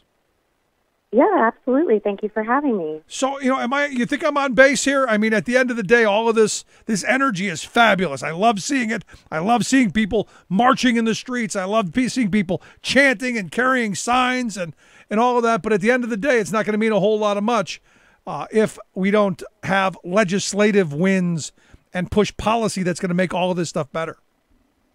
I couldn't agree with you more. I too am energized by all of the teachers speaking out across the country, but like you said, if we don't follow it up with our vote, it's just noise. Now, Ohio is a state that, they're somewhere in the middle of the pack on education, we haven't seen the kind of organizing that we've seen in places like West Virginia and Kentucky and Oklahoma and Arizona and the such. What are you guys doing differently there, and what kind of organizing are you guys working on to push forward? Because, look, education can always be funded at a better rate. We can always do things better. What are you guys doing in Ohio? Well, I would say that is definitely not our funding. We have had 20 years plus of unconstitutional school funding. However, I know that we are still a strong union state, and we're almost an island. I know you in Pennsylvania are kind of our touchstone. But beside that, we are now surrounded by right-to-work states, and I do think that has a large part to do with the impact of what we can do with our collective voice. Right. I mean, the fact that this whole no rights at work nonsense has really done an amazing job at destroying, not just, people's wages and benefits, but communities. And, just a moment ago, we were talking about, the 10 worst states to live in for, if you're in the 20 to 55 range and premature death, and they're all right to work states. Yep. I don't find that surprising, actually. And it shouldn't be surprising, which is, again, the messaging that I want to make out of this is look, when you're taking our rights to bargain away, when you're taking our voice on the job away, things get worse for us. When you take our voice away, things get worse, which is why we've got to use our voice. And the ballot box is, in my view, the perfect place to exercise that. I couldn't agree with you more. And we have, in Ohio Bats, we have developed, I think, a strong endorsement policy where we have tiers based on what we know about the candidates who are seeking our endorsement. So, like a tier 1 would be our active members. We have actually Janet Garrett, who is running for Congressional District 4 against Jim Jordan.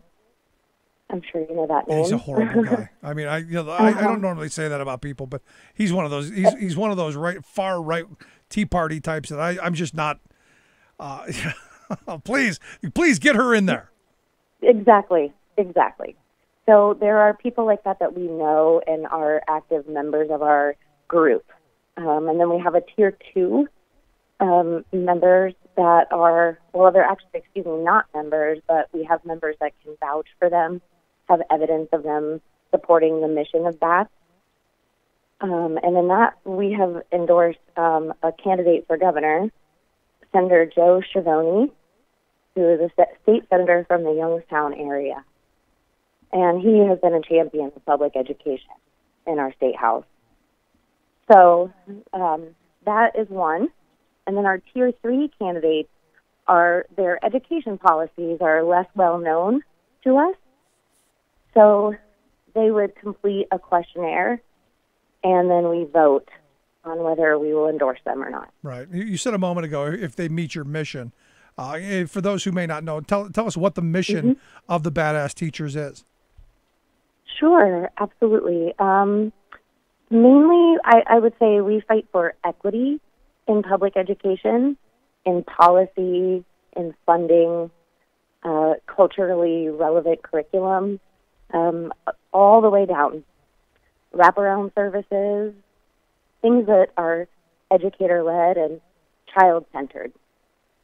So you're not all in favor of the corporate charter schools and the corporate curriculum that we're paying out, that our tax dollars developed, that we're going to pay on for the rest of our lives. Not in favor of any of that stuff. Right. We are the experts, and we know what we're doing, and we're licensed, and we're too often ignored. Not too often. Frankly, always ignored. Well, yes. I would say that's been true more often than not. Absolutely. And it's always been curious to me that people make education policy without talking about the people who, I don't know, are the educators. It was like, to me, I often liken it to when they had that panel a couple years back of a bunch of white men who were talking about contraception. Yep. That's exactly it.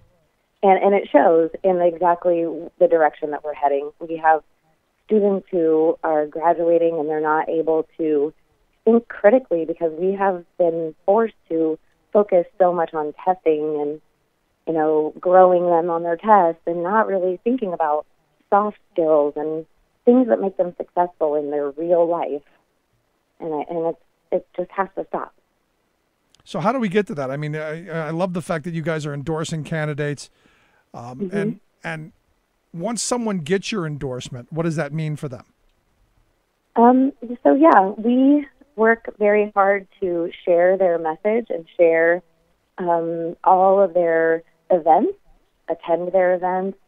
We share fundraisers and do our best. I mean, You're talking grassroots activists. You're talking boots knocking on the ground, knocking on doors, hanging leaflets, doing that kind of stuff, which in a campaign is invaluable. Yes. And I will tell you, knocking doors as a teacher, I've never felt more listened to. The average voter, when I say that I'm knocking your door for a candidate that I believe in as a teacher, they say, tell me more. And that has been a huge empowering thing for me that I didn't expect. Well, you're a teacher. Educate us. I mean, I'm in this moment right now, and it's a weird kind of moment because it's one of these things I've been calling for about a decade now. As I've been watching all the attacks on workers in this country for the last 25 years, for about the last decade, I've been going, where are our most educated union members? Where are the most articulate union members? And there are teachers. It's the moment that the teachers realize that they are the ones who are going to have to save us and get out in the streets and, like you, knocking on doors or taking to the streets and shutting schools down and talking with parents. You're going to see people come around because I think teachers have this level of credibility that maybe a truck driver or a steel worker isn't going to have. you don't feel that when you're in the trenches, and you feel the attacks politically, and you feel the attacks in the press and commercials. It is easy to lose that, I would say. And I feel like doing this, reaching out and canvassing for candidates I believe in, has made me feel that again. Yeah, so we're at do this feel moment. That's encouraging. We're at this moment in history, I think, Brittany, that I've been hoping for a long time, because you look at West Virginia, you look at those teachers there, and every one of them that I talked to said, I feel this sense of empowerment. I'm ready to take on the world. The same people in Oklahoma, same folks in Kentucky, by being active, by being engaged and involved, and seeing little victories and moving forward together, is this sense of empowerment that I don't know that the working class of this country has seen in at least a couple of generations. Mm-hmm. Yes. I know we fought in Ohio Senate Bill 5 in 2011. I was there. Yep, I'm sure you remember. And so that really was a wake-up call for me. I had been focusing on teaching, doing my job, head to the, nose to the grindstone, just doing my job. And here comes our state, legislature attacking our profession. And it was just a wake-up call to me. For those who don't know, tell them what SB 5 was. So Senate Bill 5 was an attack on collective bargaining in the state of Ohio, much like what Scott Walker did in Wisconsin, although it also included firefighters and police officers, corrections officers. Yeah, it was the precursor to Janus versus AFSCME. It was going to make all public sector workers no rights at work workers, as I remember it. Yeah. And I remember Governor Kasich saying, either you get on the bus or we're going to run over you. And the good voters of Ohio said, nope, you're getting kicked off the bus. Yep, that's right. And that was another day where I stood very proud as an Ohioan. We showed up. We asked, how do we help? What do we do? Tell us what to do. And our unions trained us on how to collect signatures to get the referendum on the ballot. And we did that. And we worked very hard for that, and it was a victory for us.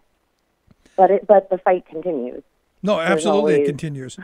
And your story is not unique. I mean, I've talked to a lot of people who they got into teaching because they love teaching. Yep. They love children. They love their profession. And all of these attacks they have taken. They've taken the arrows. They've taken the abuse. They've taken the slurs. And they've taken it all in stride and acted very professionally. And then there's a point at which you go, you know what? Enough. We're going to stop this. We're going to push back against the bullies. And I think we're at this point where people are just saying, enough already. Yep, I think so too. So let me ask you this, what are your parents, the parents of your kids, what are their thoughts on some of the activism? I know you don't bring it into the classroom, but have you had any pushback from your involvement in the Bats? I have not. I feel very fortunate. The district where I work, my activism is encouraged. So I feel somewhat free to, as long as I'm obviously focused on issues, not on students, not on anything other, I don't say anything about my district. I'm blessed to work where I do and be able to share honestly about the state of education. I think our district does a good job of sort of buffering the parts that they can buffer us from, if that makes sense. No, I get it. So I definitely, I feel very blessed because I know a lot of people have been reprimanded or do have, issues with administrators, and I have not had that. Yeah, I mean, to me, and I look at Kentucky and I look at West Virginia, and I look at, Arizona, Oklahoma, and I look at these places, and the superintendents who, all the teachers I talk to say, the superintendents have been terrific, and, they've shut down the schools and they've given us the ability to do this stuff. And I go, obviously it's in their best interest, and it should be in the best interest of every school district to get fully funded programs, to get the materials that you need, to have decent pay for teachers. I mean, this all seems like no-brainer stuff for me. Yep. We are on the same team. We have the same goal. Right. And so I feel, like I said, my administration definitely supports, even if not all of my words, the fact that I do speak out.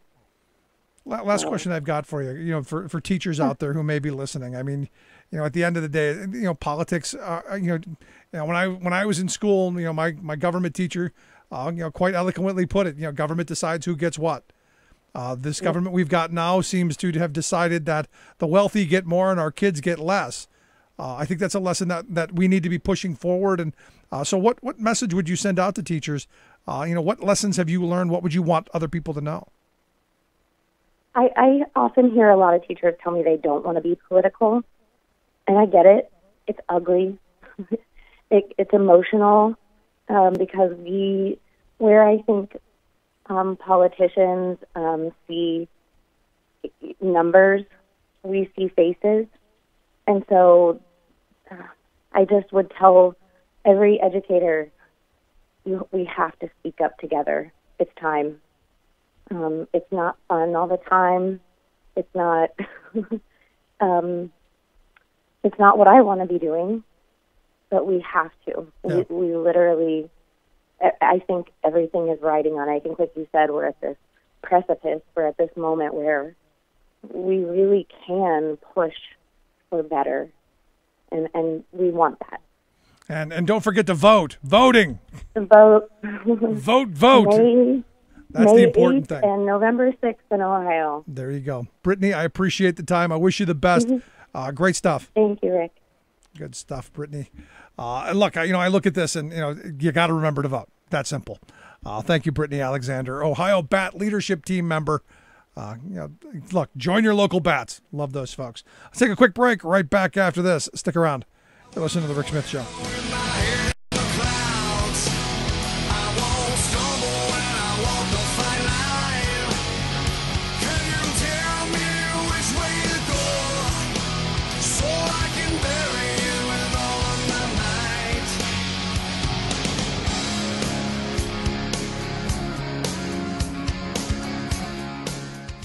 I'm Rick Smith, and this is Labor History in 2.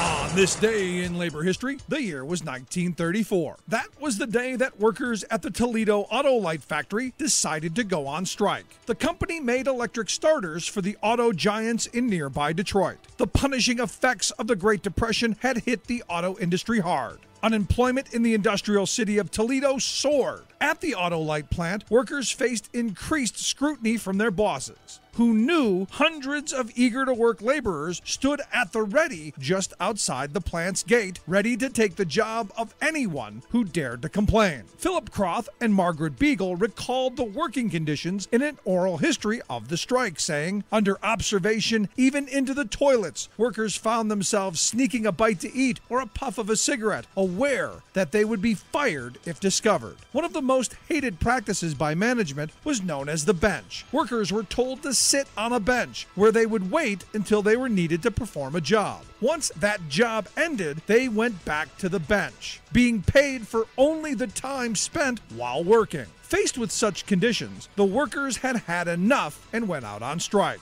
The company won an injunction that allowed only 25 workers to picket at any one location. But then something happened that the company had not expected. The Lucas County Unemployment League stood up with the picketers. Instead of taking the jobs of those on strike, the unemployed members of the league rallied to the picket lines in defiance of the injunction.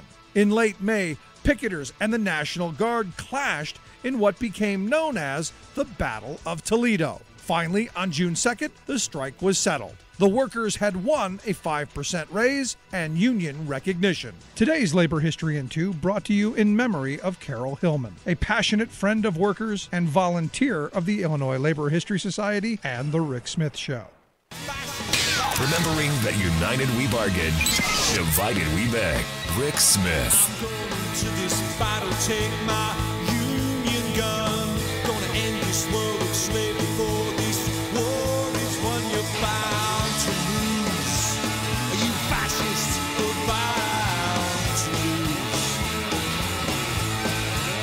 Welcome back to the Rick Smith Show. Check out the website, thericksmithshow.com. Questions, comments, something on your mind. You can email me, Rick, at thericksmithshow.com. Today was Holocaust Remembrance Day. And, a new study out says, basically we're, as we're getting older and further away from the events, the horrible atrocities of the Holocaust, we're forgetting about it. And, I guess that's another one of those things that, maybe we haven't spent enough time on education. In fact, what they point out is that 2/3 of millennials in this country cannot identify what Auschwitz was. And you go back and you think about, 6 million people being just evaporated. How do you forget that as a society? And what's interesting to me is you've got, crazy kooky people who go, it never happened. And yet you see these horrible images. And it's, how can you, I guess it's because we learned about it when I was in school and it was, just kind of burned into me. But the fact that you've got 2/3 of millennials who haven't heard of it. Oops. In fact, they also said 22% of millennials haven't even heard of the Holocaust. And the scary part, because you'd think, okay, millennials, you give them a pass. They're the 18 to 34 group. That really wasn't in their wheelhouse. People above 34, 35 and up, 11% of them didn't know what the Holocaust was. I mean, it's really quite remarkable. Now, as I pointed out, 2/3 of millennials couldn't identify Auschwitz. Again, that number, 35 and up, 41% of Americans couldn't either. 41% of the country could not identify what Auschwitz was. Now, evidently, this is happening all across the world. The survey found low awareness in all kinds of nations, other than in Germany. Obviously, Germany remembers that they murdered 6 million people. Just kind of throwing that out there. Somewhere between 5 to 6% of U.S. adults knew that there were Jews who were killed in Estonia, Latvia, and Lithuania. 90% of the local Jewish population there were murdered. 37% of U.S. adults knew that Jews from Poland were killed. Poland was home to 3.5 million Jewish Holocaust victims. And you just go through this and you go, maybe we need to be doing a little bit better to remember this. And I don't want to bring this full circle to Trump. But Trump today said, what they're saying about me is I have despotic tendencies. And, it's not what I want to do. Well, maybe this guy.